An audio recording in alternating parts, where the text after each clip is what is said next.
কাটিয়ে দলে ফিরতে পারেন অ্যালিসন বেকার, তার সাথে অ্যাডারসন এবং বেন্টো। বাদ পড়তে পারেন ওভারটন। রাইট ব্যাকে আবারও দাগ পেতে পারেন দানিলো, তার সাথে দাগ পেতে পারেন মোনাকোর ভ্যান্ডারসন। এর সাথে ইয়ান কৌটোকেও রাখতে পারেন একাদশে।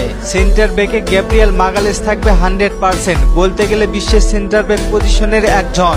এর সাথে দলে ডাক পেতে পারেন পিএসডির মার্কুনহোস। মাগালেস ও মার্কুনহোসের জুটিটা বেশ ভালো মিলেছে, যদিও ভক্তরা দেখতে চায় গ্যাব্রিয়েল মাগালেস ও অ্যাডার মিলিতাওদের, কিন্তু এখনো তাদের জুটিটা দেখতে পায়নি ভক্তরা। তাদের ব্যাকআপ হিসেবে মুরিলো, পিএসডির বেলার্দো এরাই থাকতে পারেন। ইনজুরির কারণে দল থেকে বাদ পড়তে পারেন মিলিতাও এবং ব্লেমার।